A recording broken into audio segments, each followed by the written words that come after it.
तो प्यारे बच्चों, आज हम पढ़ेंगे कक्षा 8 विषय गणित दक्षता अभ्यास 1A। इसका पहला प्रश्न है, निम्नांकित को सरल करके परिमेय संख्या प्राप्त कीजिए। तो पहले प्रश्न का पहला खंड है, छोटे ब्रैकेट में ऋण 2/3 धन, फिर छोटे ब्रैकेट में ऋण 4/5 ऋण 6/7। तो इसको जोड़ने घटाने के लिए हमको पहले हरों को बराबर करना पड़ेगा। तो आइए देखते हैं।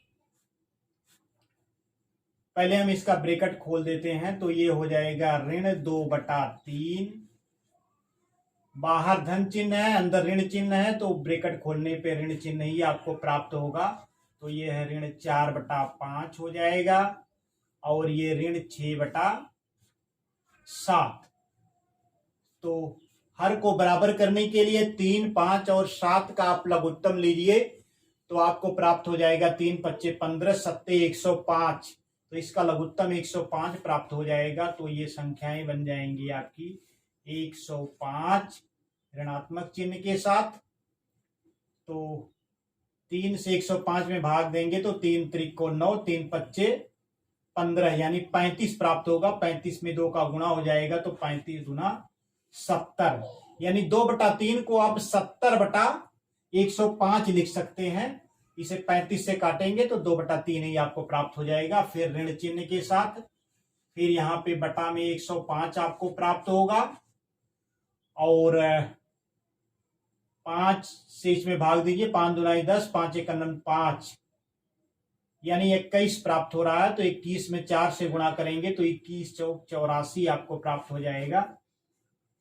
यानी ऋण 84/105 यानी 4/5 को आप ऋण 4/5 को ऋण 84/105 लिख सकते हैं।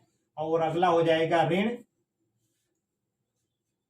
105 आप लिख लीजिए, लघुत्तम 105 आया है। तो 7 से 105 में भाग देंगे तो आपको 15 प्राप्त हो जाएगा, और 15 का 6 में गुणा होगा तो 15 × 6 = 90 प्राप्त हो जाएगा।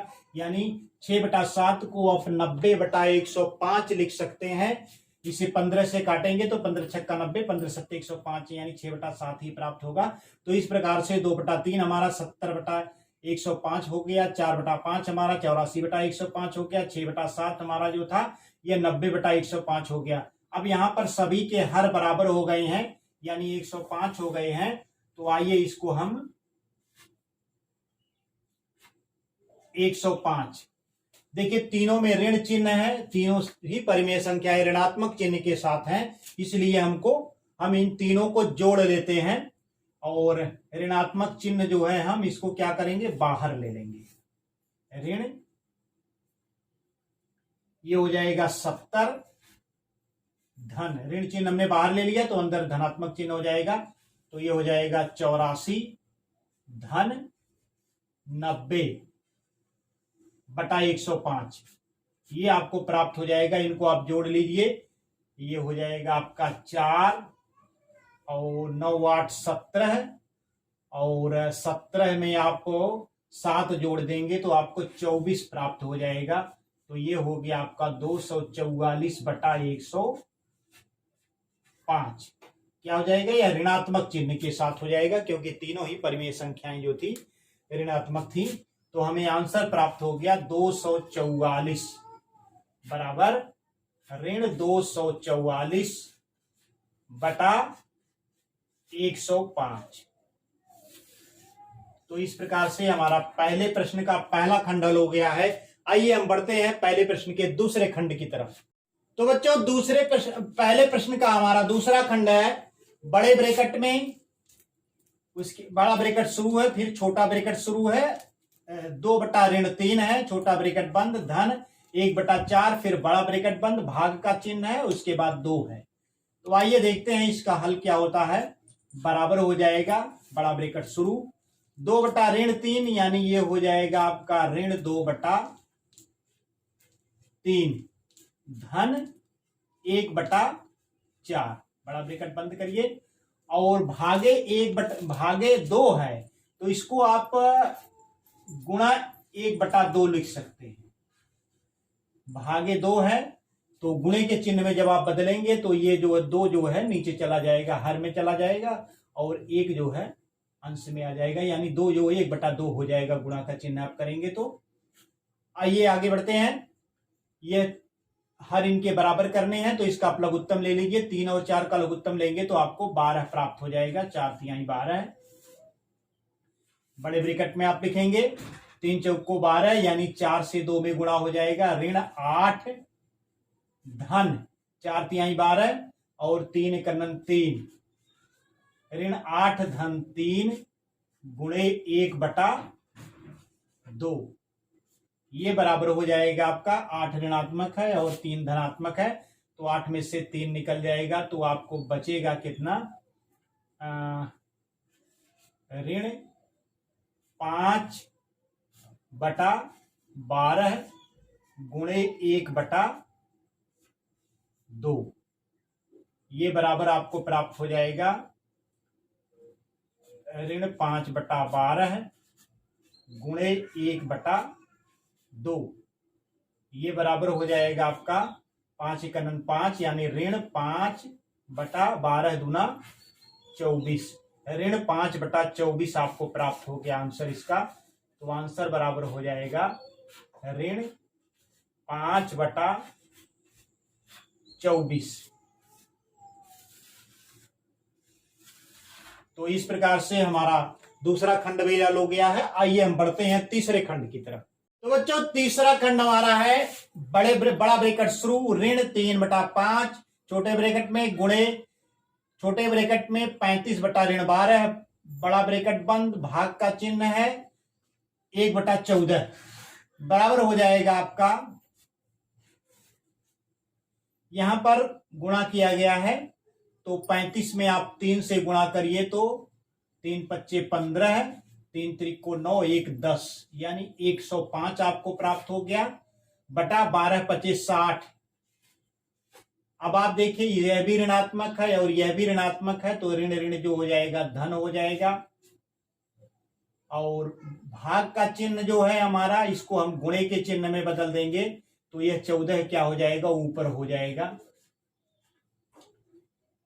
बराबर हो गया हमारा। तो 14 से आप गुणा कर दीजिए।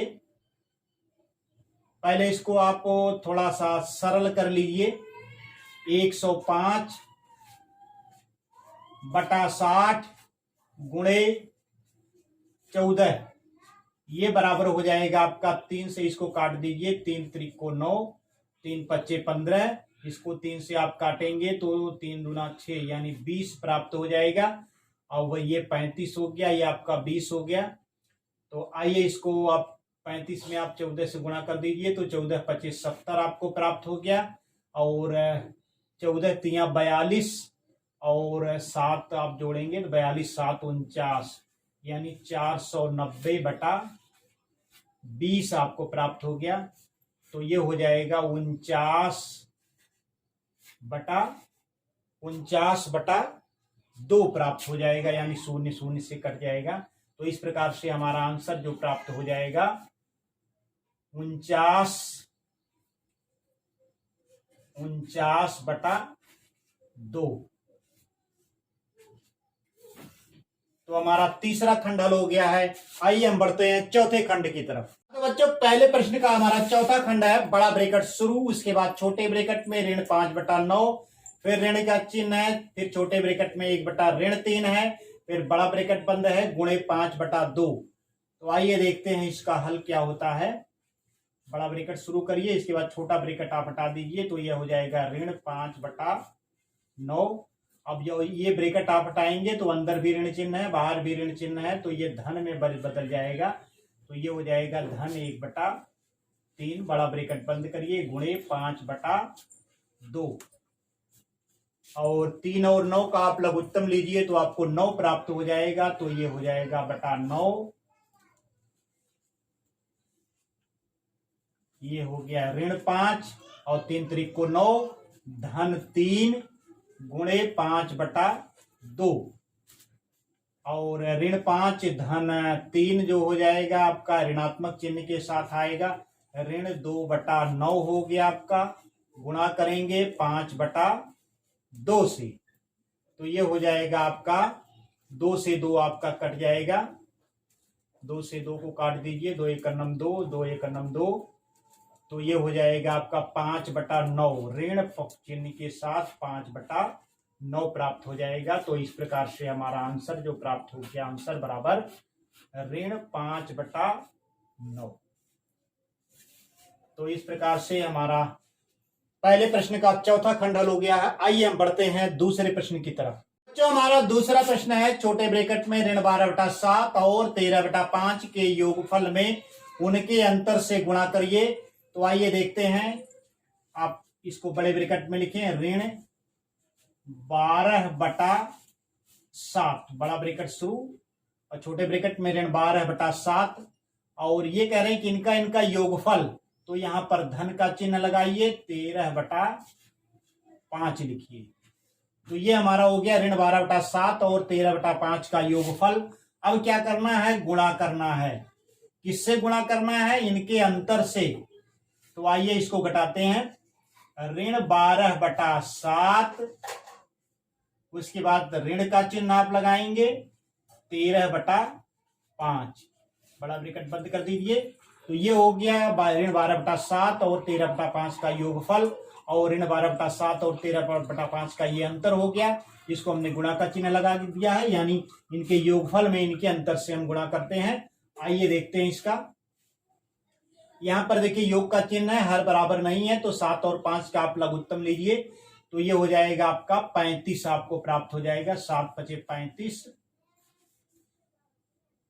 तो 35 हो गया, और 7×5 = 35 यानी 12×5 = 60 है, ऋण 60 हो गया।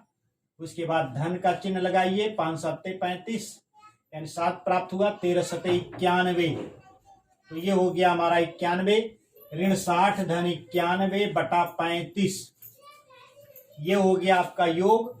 गुणे अंतर आप करेंगे तो आप लघुत्तम लेंगे तो आपको वही प्राप्त हो जाएगा, 5×7 = 35 आपको प्राप्त हो जाएगा, और ये हो जाएगा आपका 12/7 जो हो जाएगा ऋण 60, 12×5 = 60 हो जाएगा, ऋण 60/35, फिर आपका ऋण चिन्ह लगेगा, और 13×7 = 91, ये हो गया आपका, बड़ा ब्रैकेट बंद करिए, बराबर हो जाएगा।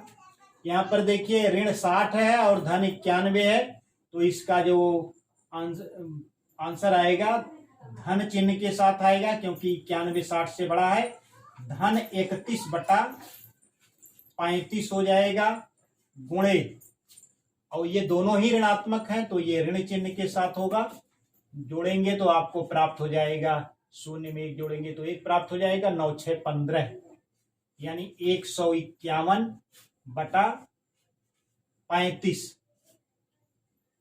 आइए गुणा कर लेते हैं, और गुणा करने के बाद आप इसको थोड़ा देख लीजिए, अगर कहीं कुछ सरल होने लायक हो,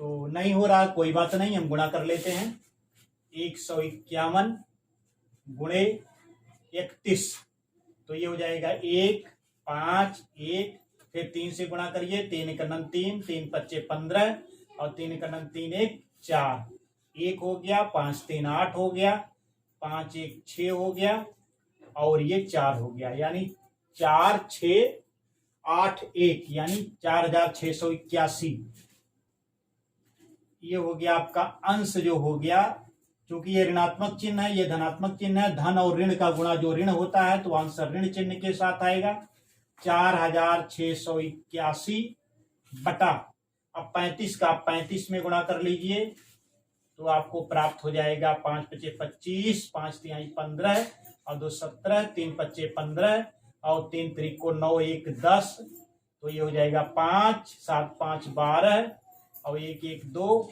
1225 आपको प्राप्त हो जाएगा, ये हो गया 1225। तो इस प्रकार से हमारा आंसर प्राप्त हो गया, आंसर बराबर हो गया ऋण 4681 बटा 1225 यानी 1225। तो इस प्रकार से हमारा दूसरा प्रश्न हल हो गया है। आइए हम बढ़ते हैं तीसरे प्रश्न की तरफ। तो बच्चों तीसरा प्रश्न हमारा है, 1/2 और ऋण 3/7 के योगफल में उनके गुणनफल से भाग दीजिए। तो आइए देखते हैं। तो इनके योगफल में 1/2 धन ऋण 3/7 ये हो गया इनका योगफल। भाग देना है कितने से? इनके गुणनफल से। तो ये हो गया 1/2 गुणे ऋण 3/7। तो इनका ये गुणनफल हो गया। गुणनफल से हमने योगफल में भाग दे दिया है। आइए देखते हैं इसका आंसर क्या होता है। तो ये हो जाएगा आपका, ये भी ऋणात्मक है, ये भी ऋणात्मक है, इसका हर 2 है, इसका 7 है, तो दोनों का लघुत्तम लेंगे तो आपको 14 प्राप्त हो जाएगा। तो ये हो गया आपका 14 लघुत्तम हो गया। और चूंकि दोनों ही ऋणात्मक हैं तो इसका आंसर ऋण हो जाएगा। तो 2 सत्ते 14 यानी 7 हो गया। तो ऋण 7/14 ये हो गया। और ये हो जाएगा 7 दूना 14 यानी 3 दूना 6, ऋण 6 हो जाएगा। ये हो जाएगा ऋण 7 ऋण 6/14। फिर भाग के चिन्ह आप लगाइए। फिर यहाँ पर देखिए गुणा करना है। तो ये भी ऋणात्मक है, ये भी ऋणात्मक है, ऋण ऋण का गुणा धन होता है। तो 3 गुणन 3, 7 दूना 14, तो ये हो जाएगा 3/14। अब दोनों ही ऋणात्मक हैं तो जुड़ जाएंगे, 7 6 13 यानी ऋण 13। ऐसे आप कर लीजिए, ऋण चिन्ह बाहर ले लीजिए, 7 और धन 6 हो जाएगा, धनात्मक चिन्ह हो जाएगा ये। और ये हो जाएगा 14। अब ये भाग का चिन्ह है तो इसको आप गुणे के चिन्ह में बदल दीजिए। तो 14 ऊपर हो जाएगा और 3 क्या हो जाएगा? नीचे हो जाएगा। ये बराबर हो जाएगा 7 6 13 ऋण 13/14 गुणे 14/3। अब यहां पर देखिए 14 से 14 कट जाएगा तो बचेगा हमारा क्या? ऋण 13/3, ऋण 13/3। तो हमको आंसर क्या प्राप्त हो गया? आंसर बराबर हो गया ऋण 13/3।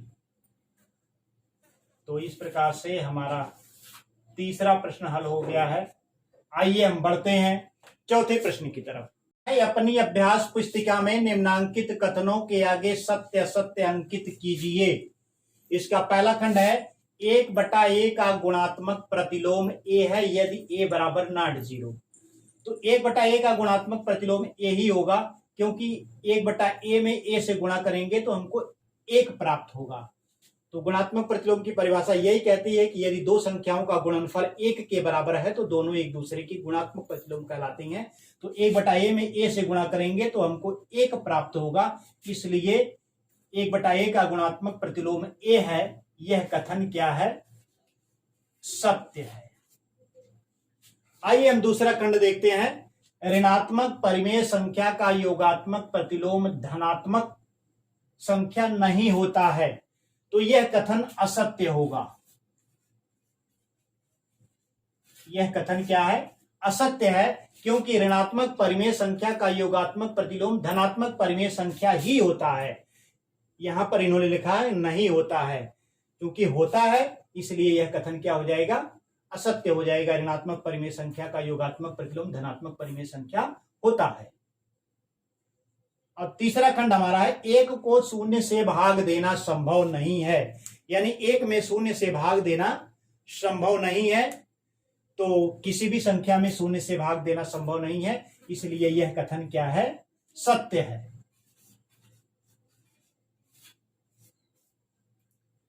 चौथा खंड हमारा है 0 किसी परिमेय संख्या का गुणात्मक प्रतिलोम नहीं है।